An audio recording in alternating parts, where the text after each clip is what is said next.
Welcome to the Blue Farmer. Join our growing farm community by subscribing and tell us in the comments your location and local time as you watch this story. Now, David will bring today's story to life.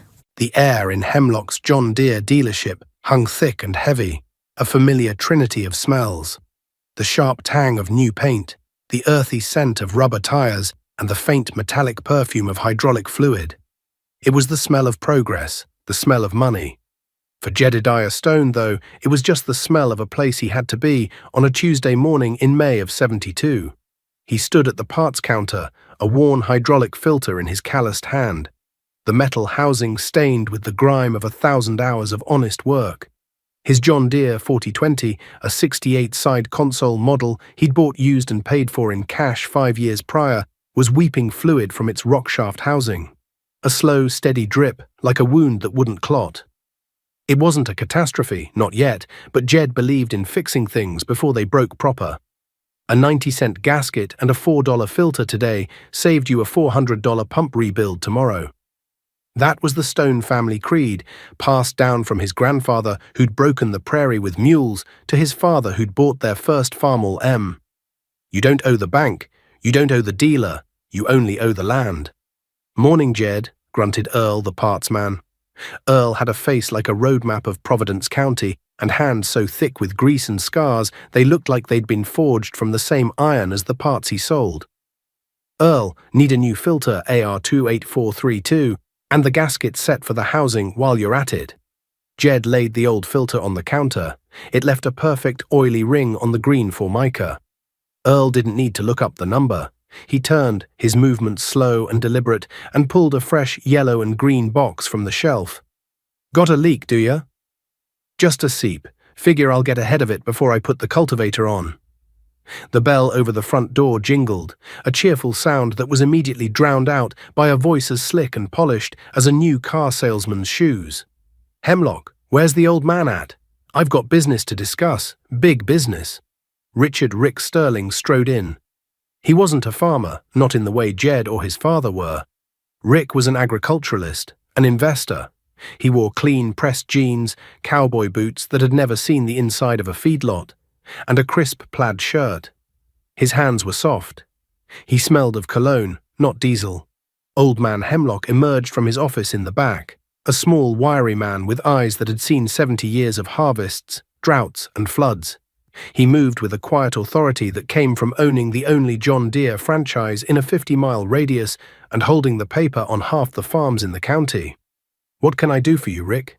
Hemlock's voice was dry, like corn husks in October. Rick Sterling clapped his hands together, a gesture of pure, unadulterated confidence. He'd spent the last 3 years buying up every parcel of land that came on the market, snapping up the farms of old men whose sons had gone off to the city. He farmed 1,000 acres, then 2, and now he was pushing 3,000. He did it all with brand new equipment and a line of credit from the bank in the city that made the local loan officers sweat. "Hemlock, I'm here to make your year." "Hell, I'm here to make your decade," Rick boomed, ignoring Jed and Earl completely. "I've just closed on the old McGregor place, another 640 acres of prime bottomland. I need to equip it. I want 6 new tractors, today."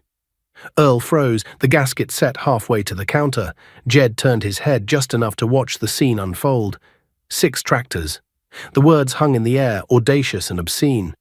Hemlock didn't even blink. He took a long, slow draw from a pipe that seemed permanently attached to his jaw. 6, you say? What models were you thinking?" "The best. 6 4430s, sound guard bodies, quad range, the works. I want them delivered by the end of the week. I've got corn to get in the ground." The 4430 was John Deere's new darling. 125 horsepower of modern marvel, with an enclosed cab that had air conditioning and a radio. It was a world away from Jed's open station 4020, where you ate dust all day, and the only music was the throaty roar of the 6-cylinder diesel. To Jed, buying one was a major decision. Buying 6, it was madness. Hemlock puffed a cloud of sweet-smelling cherry tobacco smoke. 6 4430s. That's a considerable order, Rick. Pushing $120,000, give or take. "The money's not a problem," Rick said with a wave of his hand. "The bank in Des Moines has already approved the financing." Just need you to process the paperwork. I'll be your biggest customer. Think of the commission. Jed watched Hemlock's eyes. They weren't looking at the potential profit. They were looking at Rick Sterling, and they were looking right through him. Hemlock was a banker in a mechanic's overalls. He knew every man's dirt, every man's debt. He knew whose land was paid for and whose was leveraged to the hilt. Your note is with the First National Agricultural Bank of Des Moines, Hemlock asked, his voice deceptively calm. That's right. Progressive thinkers over there. They understand that you have to spend money to make money. Get big or get out. That's the future of farming, Hemlock. I've seen a lot of futures come and go, Hemlock said, tapping his pipe on an ashtray shaped like a tractor tire. I've seen men get big, and I've seen them get out, sometimes in the same season. The McGregor place, that's good land. But you paid nearly double what it was worth 5 years ago. Rick's smile tightened. That's called investment, old man. Land values are only going one way. Up. Corn's at $2 a bushel and climbing. We're going to be feeding the world. The good times are here to stay. Hemlock set his pipe down. The little shop fell silent. Even the fluorescent lights seemed to hum a little quieter. No, Rick, they're not. The words landed like stones. What's that supposed to mean? Rick snapped. It means I'm not selling you 6 tractors, Hemlock said, his voice flat and final. I might sell you one, if you paid cash, but I'm not signing my name to the dealer financing agreement on a loan that big. For a man who's already leveraged as far as you are, I won't do it. Rick's face went from tan to a blotchy red. You're refusing my business. My money is green, same as anyone else's. Your money isn't your money, son. It's the bank's money, and their bank is 100 miles away. My dealership is right here. When the price of corn drops back to $1.50 and the interest rates double, that banker in Des Moines isn't going to be the one driving out to your farm to repossess my tractors. I am, and I've had to do it before. I don't like the taste it leaves in my mouth. This is insane. You're turning down the biggest sale in this dealership's history because of some gut feeling. 30 years in this business isn't a gut feeling, it's experience, Hemlock said, his eyes hard as flint. I know this land. I know the weather. I know that for every 7 fat years, there are 7 lean ones. You're building a castle on sand, Rick, and the tide's coming in. I'm not going to sell you the shovels to dig your own grave. Rick Sterling stood there, sputtering, his face a mask of disbelief and fury. He looked from Hemlock's unyielding expression to Jed, who was just a silent farmer at the parts counter, a ghost from a past Rick was trying to bulldoze into oblivion. He finally found his voice, a low, venomous hiss. Fine, you can keep your rusty old ways and your rusty old parts. There are other dealers who want to do business in the 20th century, and I'll tell you what, old man, one day I'm going to come back here, and I'm not going to buy your tractors. I'm going to buy your dealership. I'm going to buy this whole damn building and turn it into a parking lot for my grain trucks. He spun on his heel and stormed out, the bell on the door clanging violently in his wake. The silence he left behind was heavier than before. Earl slowly placed the gasket set on the counter. Jed picked it up, along with the filter. He could feel Hemlock's gaze on him. That'll be $5.62, Jed, Earl said quietly. Jed counted out the bills and change from his worn leather wallet. He nodded once to Hemlock, a gesture of respect between men who understood the world in the same way. As he walked out into the bright May sunshine, the roar of Rick Sterling's new Ford Thunderbird peeling out of the parking lot echoed down Main Street. Jed just shook his head, got into his dusty, dented Chevy pickup, and headed for home, the new filter sitting on the seat beside him. Before we go any further, I gotta ask you folks listening to this story, who was right in that moment? Was old man Hemlock just a stubborn fool, a relic standing in the way of progress and profit? Or did he see the storm clouds gathering on a horizon that Rick Sterling, blinded by ambition and easy credit, couldn't even imagine? Let me know what you think down in the comments, because how you answer that question says a lot about the kind of farmer and the kind of man you are. We've got a long road ahead in this story, and that moment, right there in that dealership, was the fork in it. Back at the farm, the world of high finance and ego felt a million miles away. There was only the land, the sky, and the machines that connected them. Jed's 4020 sat waiting in the machine shed, its big rear tires caked with the rich black soil of Providence County. The seep of hydraulic fluid had formed a small dark puddle on the concrete floor. He didn't dawdle. Work didn't get done by thinking about it. First, he placed a 5-gallon bucket under the rock shaft housing. Then he took a 3/4-inch wrench and carefully loosened the drain plug. The green high-guard fluid, still warm from the last time the tractor ran, trickled out, then flowed in a steady, viscous stream. It smelled of hot metal and work. While it drained, he went to work on the filter housing. 3 bolts, stubborn with years of grime and torque. He put his weight into the wrench, feeling the familiar strain in his shoulders as the first bolt gave way with a sharp crack. One by one, they surrendered. He pulled the housing off, the old filter coming with it. He cleaned the inside of the canister with a clean rag, wiping away the fine metallic dust that was the enemy of any hydraulic system. He slipped the new filter into place, its paper element a clean, hopeful yellow. He scraped the old gasket off the mounting surface with a putty knife, taking care not to gouge the metal, then wiped it clean with a solvent-soaked rag until it shone. The new gasket, black and pliable, fit perfectly into its groove. He bolted the canister back on, tightening the bolts in a star pattern, feeling for that precise moment when tight becomes too tight. It was a language spoken not with words, but with hands. By the time he was done, the big tractor had bled out nearly all of its lifeblood into the bucket. He replaced the drain plug, then climbed up onto the operator's station. The seat was cracked, the vinyl split from a decade of sun and cold, but it fit him like a glove. He uncapped the hydraulic filler neck behind the seat and inserted a funnel. He wrestled a fresh 5-gallon pail of High-Guard onto the fender, punctured it in 2 places with the sharp end of a file, and began the slow, careful process of giving the tractor its transfusion. The new fluid glugged into the transmission case, clear and green as a spring morning. It was expensive, but it was cheaper than a new pump. While it filled, he greased every Zerk fitting he could reach, forcing out the old dirt-impregnated grease with fresh, clean lubricant. It was a ritual, a conversation with the machine. An hour later, the job was done. He fired up the big diesel. It coughed to life with a plume of black smoke that quickly cleared, settling into that loping, powerful idle that was the heartbeat of 1,000 farms across the heartland. Chug, chug, whoomp. Chug, chug, whoomp. He cycled the hydraulics, raising and lowering the 3-point hitch, listening for any whine or groan that might signal a problem. There was only the smooth, reassuring hum of a healthy system. The leak was gone. The tractor was ready. That afternoon, the talk at the coffee shop was all about Rick Sterling. He'd driven straight to the case dealer in the next county and made a deal.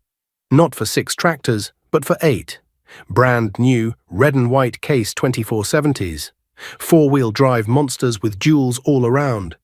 The news spread like wildfire. Sterling was doubling down. He was going to show old man Hemlock. He was going to show everyone. "That boy's either a genius or the biggest fool in 3 states," said old Miller, stirring his coffee. "He's farming more ground than any 10 of us put together," countered young Thompson, who had just bought a new planter on credit himself. "You can't do that with a 30-year-old farm-all. It's a new age." Jed sat in his usual booth, nursing a cup of black coffee, listening.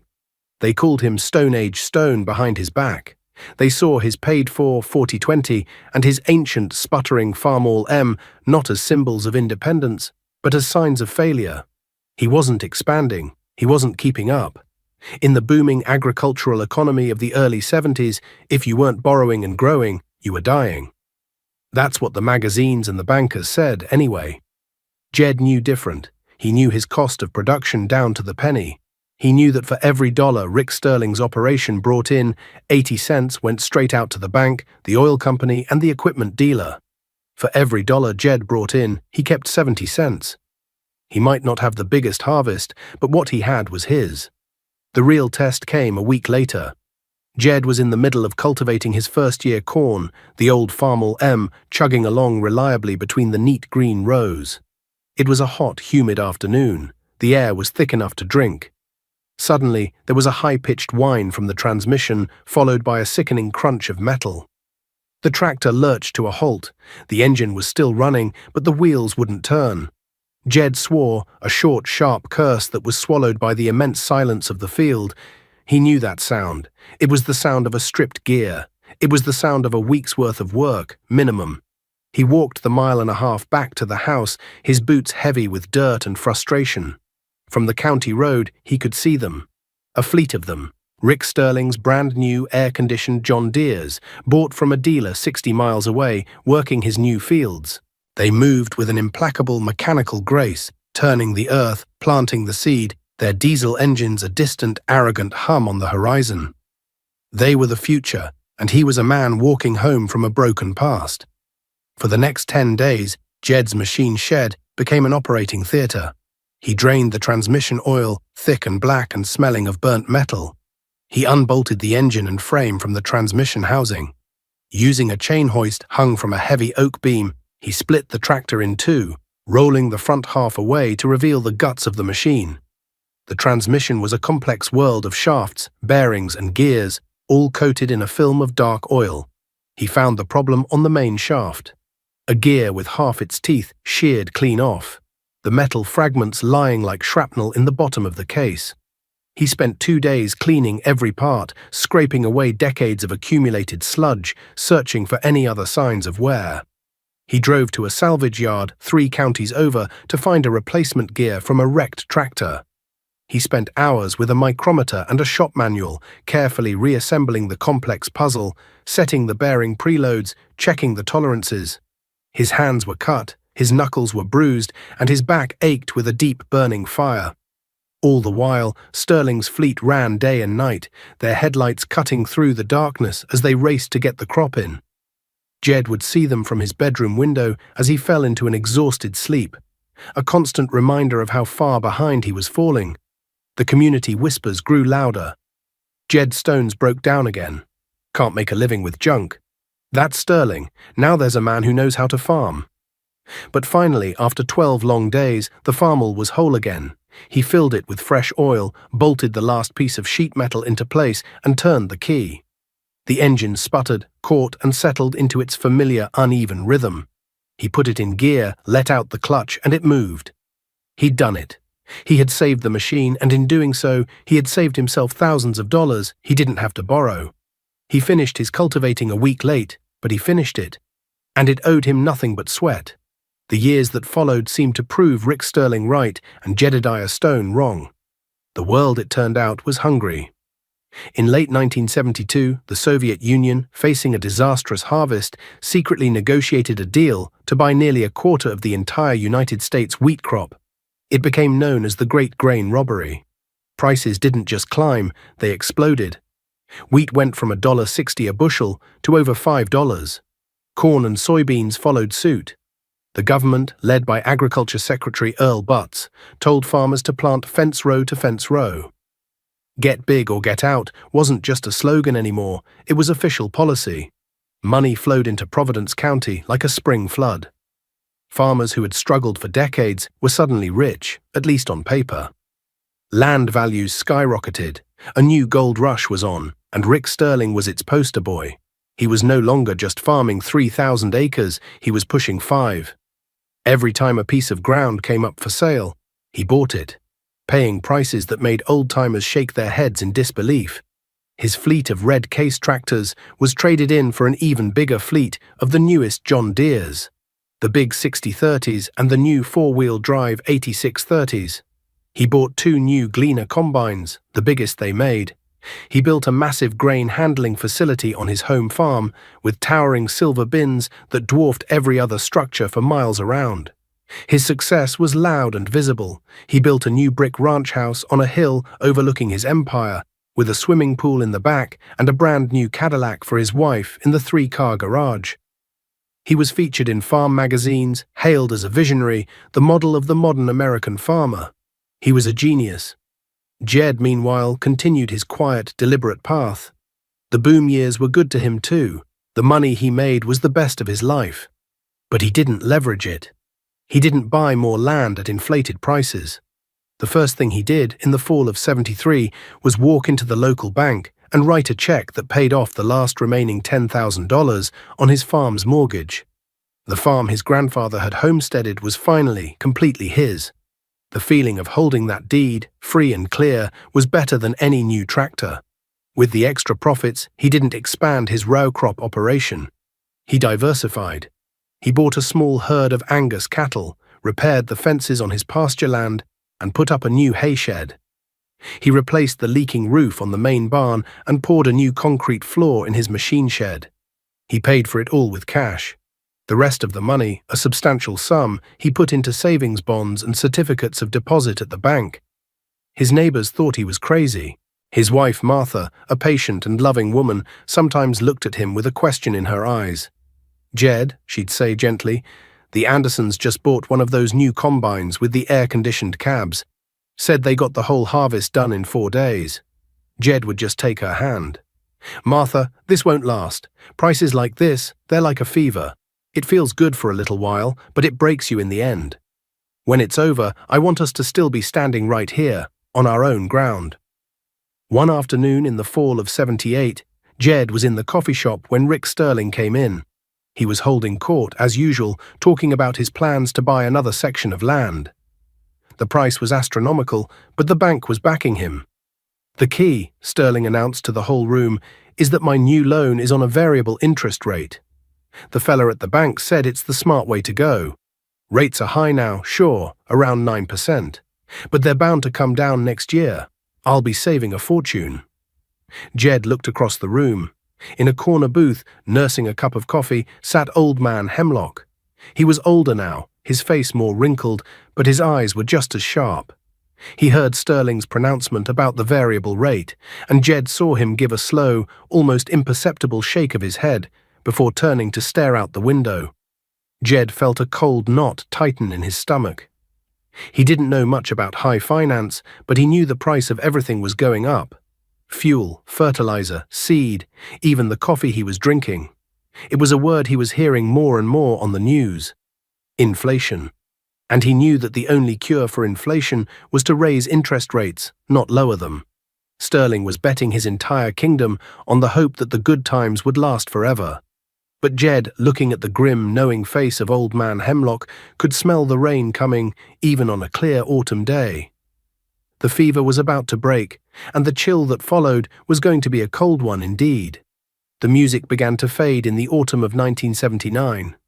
It started not with a crash, but with a series of dissonant notes that only the most careful listeners could hear. On the television, news came of American hostages taken in a faraway country called Iran. Long lines began to form at the gas stations as the price of fuel, the very lifeblood of the farm, began its relentless climb. Then, in the first cold days of 1980, the president announced a grain embargo against the Soviet Union to protest their invasion of Afghanistan. It was meant to be a shot across the bow of a superpower. For the farmers of Providence County, it was a shot straight through the heart. The market, which had been a raging bull for nearly a decade, stumbled, then fell. Corn prices that had flirted with $3 a bushel slid back to $2.50, then $2.20. It wasn't a collapse, not yet, but it was the first tremor before the earthquake. For Rick Sterling, it was a nuisance. His operating loan for the spring planting season was approved, but the interest rate was a full 2 points higher than the year before. He compensated by planting more, pushing his equipment harder, running his crews later into the night. He had to outrun the numbers. For Jedediah Stone, the changes were felt in a different way.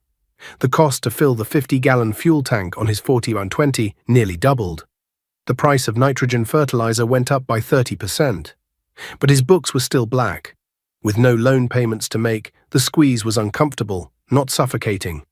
He watched his neighbors, men who had followed Sterling's lead and leveraged their farms to buy new land and big equipment, and he saw the first flicker of fear in their eyes.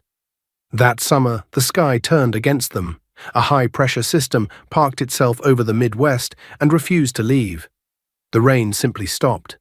Weeks turned into a month, then 2. The corn, which should have been shoulder-high by the 4th of July, was stunted and yellow, its leaves curling inward during the heat of the day, as if in prayer for a drop of water.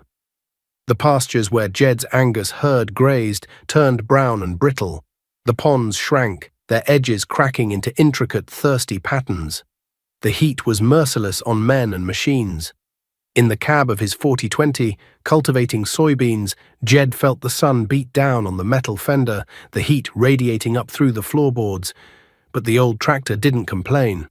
It ran a little hot, the needle on the temperature gauge creeping a bit further to the right than he liked, but it kept going. Its needs were simple: clean fuel, clean oil, and a man who knew how to listen to it. One blistering afternoon in late July, Jed was fixing a fence line that bordered one of Sterling's massive fields. In the distance, he saw one of Sterling's newest tractors, a John Deere 8640 articulated four-wheel drive, pulling a massive 24-foot field cultivator. It was a behemoth, a machine of incredible power and complexity. As Jed watched, it stopped. A plume of white smoke, or maybe steam, erupted from somewhere near the engine. The distant roar of the diesel died. Jed saw a pickup truck arrive a half-hour later. Two men in John Deere service uniforms got out. They worked on the machine for the rest of the afternoon, their service truck, a rolling workshop, parked beside the crippled giant. The next day, the tractor was still there. And the day after that. Jed learned later at the coffee shop what had happened. A hydraulic pump, a complex variable displacement piston pump, buried deep in the bowels of the machine, had failed. It had sent a shower of fine metal fragments through the entire hydraulic system, contaminating the transmission, the steering, the brakes, everything. The repair bill was over $10,000. The parts had to be special ordered from the factory in Waterloo. The tractor sat idle in the field for nearly 2 weeks, a monument to modern fragility, while Sterling's crops withered under the relentless sun. The cracks in Sterling's empire were beginning to show. He sold off his entire herd of feeder cattle in August to make a payment to the bank. The price he got was low. Everyone was selling off livestock they could no longer afford to feed. He put a quarter section of his most recently acquired land up for sale, but there were no buyers. No one had cash, and the banks weren't lending for land anymore. The confident swagger was gone, replaced by a permanent furrow in his brow. He drove his Thunderbird too fast, his face a grim mask behind the wheel. The man who had once held court in the coffee shop now just grabbed a cup to go, avoiding the questioning eyes of his neighbors.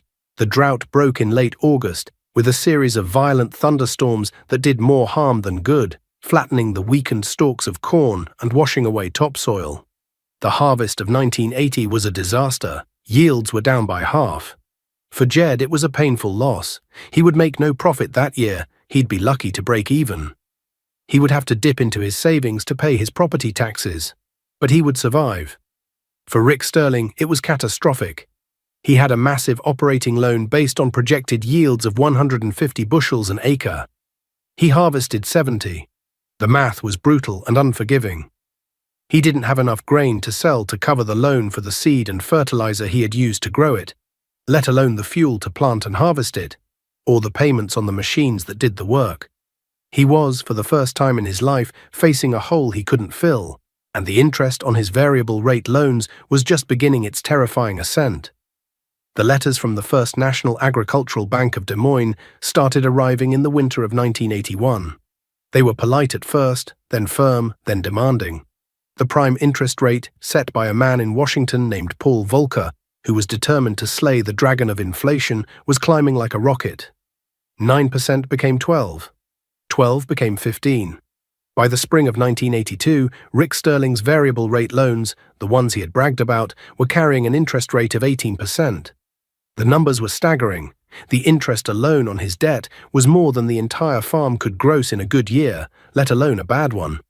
He was trying to fill a swimming pool with a teaspoon while a fire hose drained it from the bottom.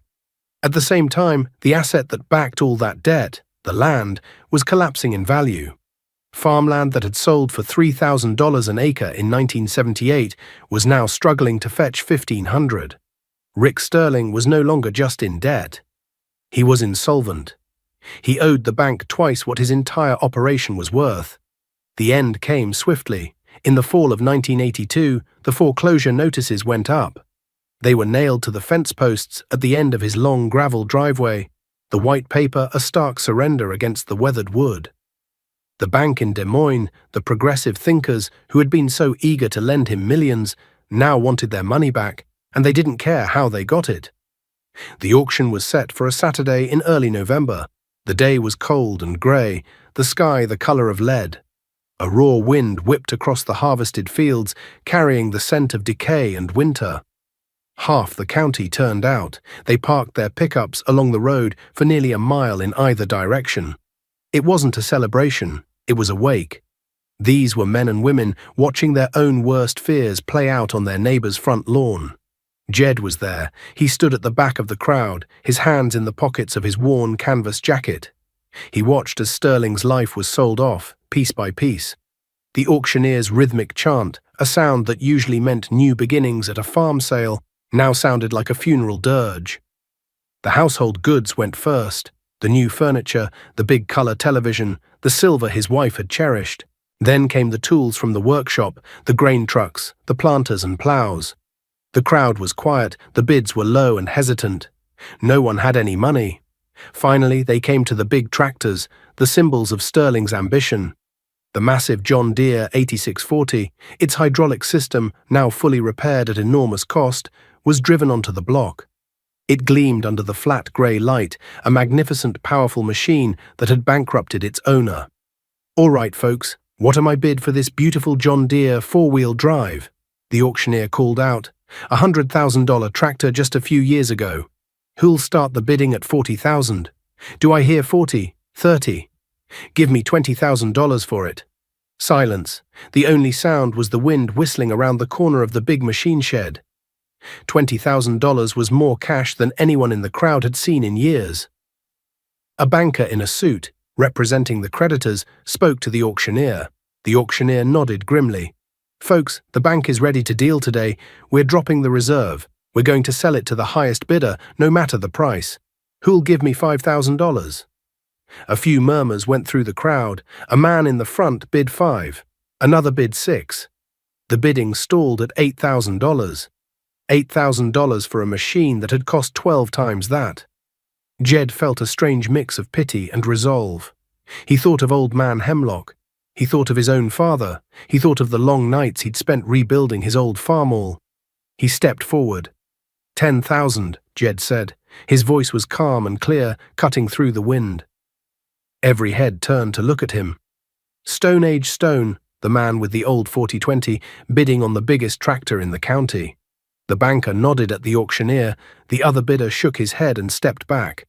$10,000 once, $10,000 twice, the auctioneer chanted, his eyes scanning the crowd for another offer. There was none. Sold for $10,000 to Jedediah Stone. Jed didn't buy anything else. He watched as the rest of the equipment sold for pennies on the dollar.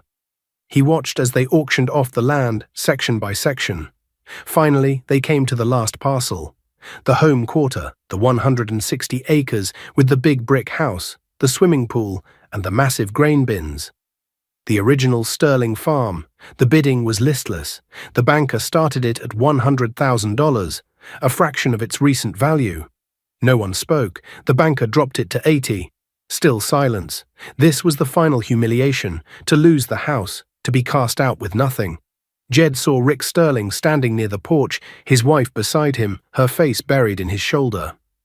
Sterling wasn't the arrogant tycoon from the dealership anymore. He was just a man, broken by the land he had tried to conquer. Jed stepped forward again. He walked right up to the banker. He spoke in a low voice, meant only for the man in the suit and the auctioneer. The crowd watched, confused. Jed spoke for a few minutes. The banker listened, then nodded slowly. The auctioneer cleared his throat and addressed the crowd. "Ladies and gentlemen, the bank has reached a private agreement on the final parcel. The auction is concluded. Thank you for coming." The crowd began to disperse, buzzing with questions. What had just happened? Jed walked over to where Rick Sterling stood, a statue of defeat. "Rick," Jed said quietly. Sterling looked up, his eyes hollow. "Come to gloat, Stone? Come to enjoy the show?"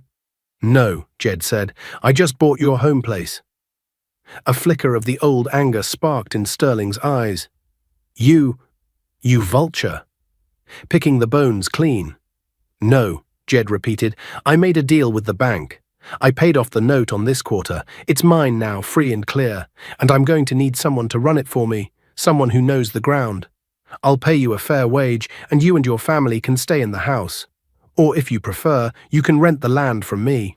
The choice is yours." Rick Sterling stared at him, his mouth open. He looked from Jed's steady, impassive face to the house, then back again. The anger in his eyes dissolved, replaced by a flood of disbelief, and then a slow, painful wave of shame. He couldn't speak. He just nodded, a single jerky motion, and turned away to hide the tears that were finally streaming down his face. The years that followed the great farm crisis of the 80s were lean and quiet. The frantic gold rush was over. The survivors were those, like Jed, who had been cautious, who had mistaken prudence for cowardice. The whispers about Stone Age stone had long since died, replaced by a quiet respect. He was no longer seen as a relic of the past, but as a bastion of common sense. Younger farmers, the ones who had managed to hang on by the skin of their teeth, now stopped by his machine shed, not to laugh at his old equipment, but to ask his advice. Old man Hemlock retired in '85. The dealership was struggling, and he offered to sell Jed a partnership stake. "You see the world the way I do, Jed," he'd said, tamping tobacco into his old pipe. "You understand that the land gives, but it also takes. This place needs a man like you." Jed thanked him but politely declined. He wasn't a businessman, he was a farmer. His place was in the dirt, not behind a parts counter. Rick Sterling stayed. He took the offer to be Jed's hired man. The first year was hard. The humility was a bitter pill to swallow. But slowly the anger was replaced by a quiet competence. He was a good farmer, a brilliant mechanic when he wasn't blinded by ambition. He and Jed found a strange, unspoken respect for one another. They never spoke of the auction, or the dealership, or the day Rick had threatened to turn it into a parking lot. They spoke of the weather, of crop conditions, of the strange noise the new-to-them 8640 was making in its transmission. Rick taught Jed the intricacies of the complex machine, and Jed reminded Rick of the simple rhythms of the land. One warm evening in the late summer of 1989, Jed was sitting on his front porch, watching the sunset over his fields of corn and soybeans. The land was green and lush, the farm was prosperous, but more importantly, it was secure. His son, David, now a young man of 20, was out in the machine shed. Jed could hear the familiar clank of wrenches against steel. He walked out to the shed. The big overhead doors were open and the last of the evening light streamed in. David was working on the old 4020, the tractor that had started it all. He had the valve cover off and was carefully adjusting the valve lash with a feeler gauge and a wrench, just as Jed had taught him. The tractor was old, its green paint faded and chipped, its tires cracked with age, but its engine was as strong as ever. "Looks good, Dad," David said, not looking up from his work. Number 3 exhaust was a little tight. "It always is," Jed said with a smile. "You get a feel for it after a while." He looked past the 4020, deeper into the shed. There sat the massive 8640, clean and well-maintained. Beside it, the old Farmall M, which still saw use mowing ditches and raking hay. It was a strange collection, a museum of his own life. Each machine told a story of a different time, a different philosophy. "You know," David said, wiping his greasy hands on a rag, "some of the guys at school, their dads are already buying the new Magnum tractors from Case IH. They say this old stuff is obsolete." Jed put a hand on the warm fender of the 4020. He could feel the faint vibration of the cooling metal, the stored memory of 1,000 days of work under the sun. "There's nothing obsolete about a machine that's paid for, son," he said. "There's nothing obsolete about land that's your own. Your grandfather told me something a long time ago, and I never forgot it.